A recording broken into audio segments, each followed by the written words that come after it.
I'm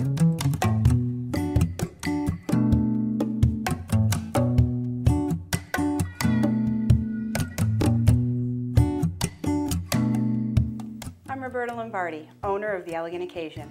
I've been an event planner for over 20 years, and I'm going to share that knowledge with you at home so that you can open up your house to friends and family and entertain with ease and a touch of elegance. Hello and welcome to my home. Tonight I'm hosting a cocktail party. My sister-in-law Mary Beth is coming in from Maryland, and we're having a few friends over to meet her. Some have met her before, others will be meeting her for the first time. You know, I love to host a cocktail party because I think it's a great way for people to reconnect and for people to meet each other for the first time. There's no pressure, it's laid back, and everybody just kind of mingles and enjoys themselves in a festive atmosphere. Now, because it's a cocktail party, there is no formal dinner table for me to set up, but I still want the atmosphere to be elegant. So I'm going to have hors d'oeuvres in every room, along with beautiful flowers and candles.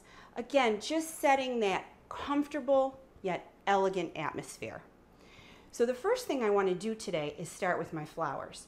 You've heard me say many times how much I adore having fresh flowers in my house, and I always try to use things that are seasonal. So for tonight, I've chosen to use these beautiful ranunculus flowers. Ranunculus grow in very mild winter climates, so really best in the south or in the west of the United States. And they have a very, very short season. The season is now, and basically it lasts through the month of May. So I encourage you to go to your local supermarket or your floral store and look for these. They're absolutely stunning. And what makes them so unique is they have these crepe paper-like petals, and they're very, very delicate. When you first get them, you're going to see that they have these very tight bulbs. And after placing them in water for several hours and they hydrate, they turn into these absolutely beautiful full petals. And the best part about it is they last for 7 days. So I'm going to be able to enjoy all the flowers in my home for a full week. So it's very easy to arrange these flowers. You shouldn't be intimidated at all. Anybody can make these flowers look spectacular. I'm going to have different size vases for each room depending on where they're going to be placed. Right now, these are some smaller ones. I'm doing one for a coffee table and one for Mary Beth's bedside table. They come in a variety of colors. I'm going to use whites in a few of the rooms, and then I'm going to use a mixture of these gorgeous pastels that are somewhat muted in some of the other rooms.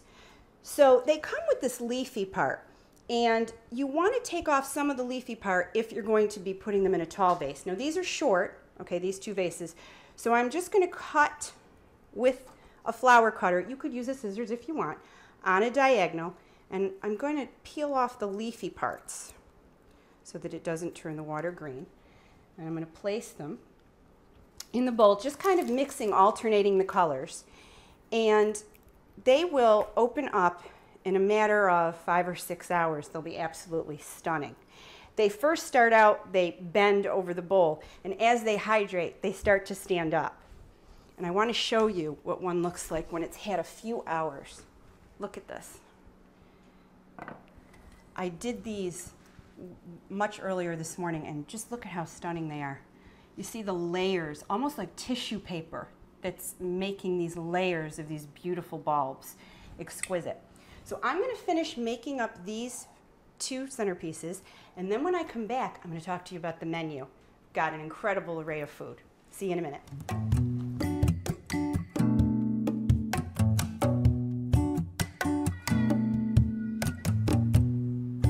Smells like a garden in here. All my floral arrangements are done, and I am surrounded by these beautiful colors and smells. I love it. These are amazing. Really, it's just a breath of spring inside my home. So now let's talk about the menu. I'm serving a variety of different hors d'oeuvres tonight. I want them to be handheld but substantial, and I want them to be simple enough that I can make them in advance and I can enjoy my guests and be part of this wonderful party that I'm having. So the first thing we're going to do is make these delicious sweet and savory nuts. You can use any mixture of nuts that you'd like. I'm going to use unsalted almonds and unsalted cashews. And I have about 3 cups of each. Put them on a parchment-lined baking sheet, and you spread them out. And your hands are your best tool for this. Spread it out. And the twist on these nuts is that they are sweet and savory. And when you eat something like this, first of all, it's going to be a little surprise in your mouth. But the savory part actually encourages your appetite, makes you hungrier when you have that savory taste on your palate. And the sweet, just it's a nice balance. So for this mixture of nuts, I'm going to use 2 teaspoons of chipotle chili powder, 2 teaspoons of rosemary, 1/4 cup of maple syrup, 1/4 cup of butter, melted, and 1/4 cup of brown sugar. Just break it up with your hands. And then instead of regular salt, I'm going to use just a little pinch of garlic salt. I use garlic salt the way most people use regular salt. I put it in everything. Okay, I'm going to toss it all together. This is so incredibly easy. And again, you're taking the time to do something a little bit different, letting your guests know that you care enough to add those special touches.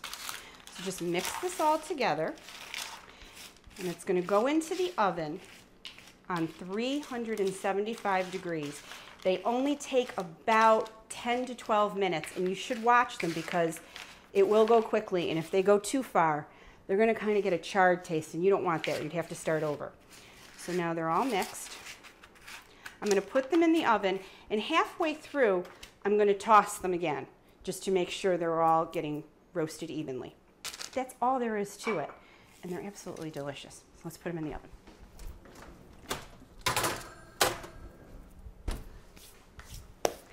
And now, I'm making something else that's a little unique. I'm going to do my own infused olive medley.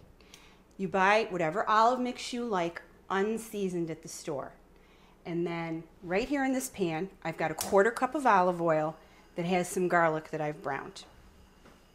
Now, I did this part in advance, so my garlic and my oil are browned. I'm just letting it heat back up, and I am adding 1 sprig of rosemary. And I'm going to let that sit in the oil along with a tablespoon of thyme. A little bit of salt, a little bit of pepper. Now my oil is already heated back up. You can hear that sizzle. So all I need to do is turn that down. I have my mixture of olives. They're Mediterranean olives. I have some Kalamata. I have some of those delicious green. They have pits in them. You can buy unpitted, but these definitely have pits. So when you're putting the olives out, you might want to add some little bowls to your cocktail table so that people have a place to put the pits. I'm going to pour the oil over the olives with the herbs and let this sit for several hours, 2 to 4 hours. And then that's all there is to it. Then I'm going to put them in a beautiful serving bowl. And my friends are going to know that when they put this in their mouth, this just isn't an olive I got off an olive bar in a grocery store. I did a little something different, and they're going to taste really fresh and delicious. And they're going to go great with cocktails. When I come back, I'm going to show you how to make our next hors d'oeuvre, which is a sauteed tomato crostini with olive oil, garlic, fresh basil, and fresh shavings of Parmesan cheese. It's absolutely delicious. I'll be right back.